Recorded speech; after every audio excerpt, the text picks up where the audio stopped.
Olá pessoal, vamos então para mais um vídeo aqui no canal Luzes. Eu sou o Fer Moraes, muito prazer, se é a primeira vez que você está aqui no canal.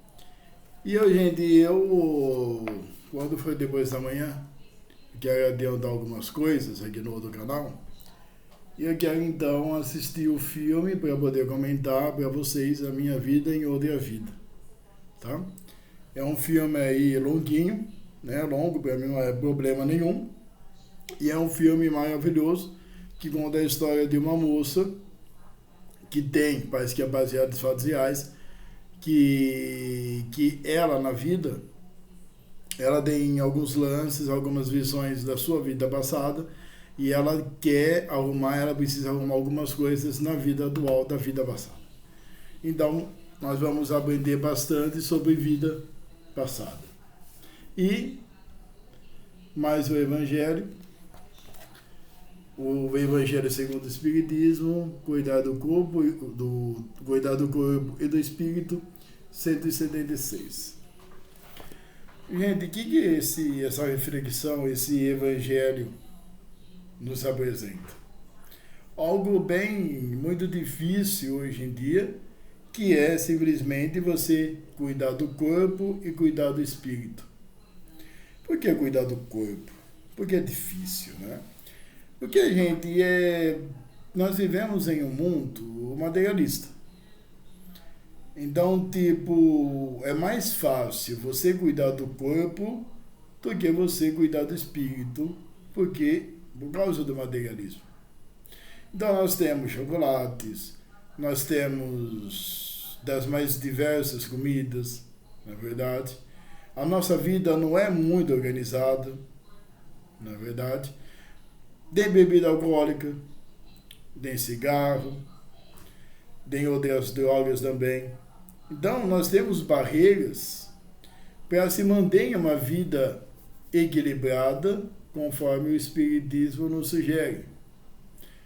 Por exemplo, muitas vezes a pessoa fuma para diminuir a sua ansiedade.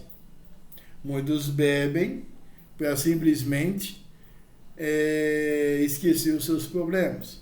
E muitos comem além do normal para cobrir a ansiedade. E o que o Espiritismo fala? O porquê nós devemos cuidar do corpo? Porque, o nosso corpo físico, esse que vos fala, né? A epiderme, a pele, na verdade é um corpo físico que nos é emprestado por Deus para a gente cumprir o que nós devemos cumprir aqui na Terra. Então, simplesmente, a sua responsabilidade principal é você cuidar da sua saúde, porque você deve aproveitar o máximo a sua vida. Como assim? Você estudar, você aprender perante as experiências, os trabalhos mediúnicos, e você trabalhar espiritualmente. Então, é o quê? Vamos dizer igual o caso do Chico Xavier. O Chico morreu, desencarnou com 92, 94 anos, tá? E, obviamente, ele morreu debilitado, porque ele tem os seus probleminhas de saúde. Eu conheço um senhor que ele, com 80 anos, a última vez que eu conversei com ele, eu não dei mais contato com ele, porque ele mora em outra cidade. Ele tinha 78, 79 e eu acho que ele só tomava um remédio. O que eu estou querendo dizer é que o Chico ele aproveitou toda essa vida longa que ele teve, voltado para a espiritualidade. E nós precisamos fazer o mesmo. Então é por isso que nós precisamos nos conhecer e saber o que nós podemos comer, o que nós podemos tomar os cuidados, para a gente ter uma vida cada vez mais longa e uma vida cada vez mais forte, para a gente poder trabalhar na mediunidade. Quem não é médium, trabalhar espiritualmente, divulgar o espiritismo. Tá? Uma vez, Allan Kardec, no século XIX, na França, que o berço do espiritismo foi na França, e Allan Kardec era, na verdade, o Chico Xavier e outra vida. ele estava tão estressado, eu não estava dormindo por causa dos seus livros, né, igual esse daqui. Eu tenho esse, eu tenho outro, não sei se está onde que está o outro. Está aqui, no qual eu faço o Evangelho no Lar, ó, o livro dos Espíritos. E o Espírito chegou para ele e falou: amigo, se você continuar assim, se você infartar, o problema vai ser seu. Então, gente, se a gente não saber colocar um limite na nossa vida, e a gente adoecer, a gente ter um AVC por causa dessa vida bagunçada, vai ser, e a gente, assim, acontecer alguma coisa lamentável, o problema vai ser nosso, porque isso é o suicídio consciente. É a mesma coisa que aconteceu com o André Luiz. O André Luiz, ele enchia a cara, ele vivia bêbado, ele bebia muito, ele não cuidava da sua saúde, ele era médico, isso que era a vida dele, todo mundo erra, né? A gente não é ninguém para julgar ele. E simplesmente ele foi no umbral ali. Ele foi para o umbral porque por causa dessa vida bagunçada que ele teve.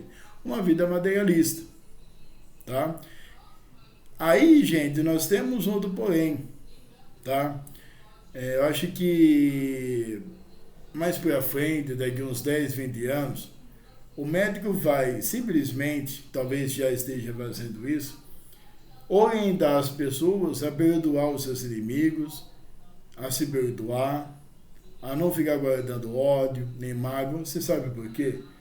Porque nos hospitais, muitas pessoas que são internadas lá, essas pessoas simplesmente estão doentes, muitas vezes porque é médium, não aceita ou não sabe que são médiums.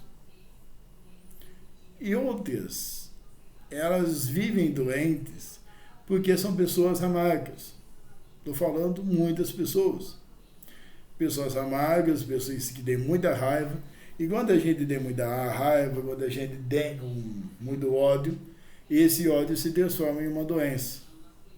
Então é por isso que os médicos, acho que acredito eu aqui mais para frente, sabendo que já tem um hospital físico aqui no planeta Terra, não sei aonde, não sei se é aqui no Brasil, que já faz passe, cirurgia espiritual e simplesmente orienta esses pacientes. Sobre isso que eu estou falando para vocês. Porque, gente, não adianta nada.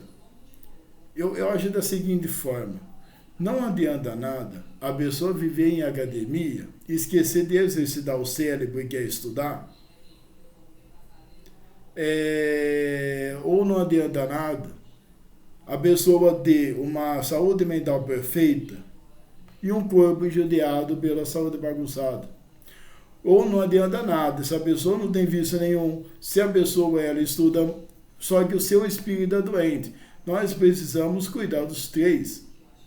Ou nós precisamos cuidar da nossa saúde física, a nossa saúde mental e a nossa saúde espiritual, o nosso espírito, que é um pouco mais difícil, que vem então eu falar da reforma, a reforma íntima. Então, esse é o evangelho de hoje, e nós sabemos muito bem a dificuldade, o grau de dificuldade que nós temos sobre isso. Só que nós precisamos simplesmente procurar fazer. Nós precisamos simplesmente enfrentar essas coisas.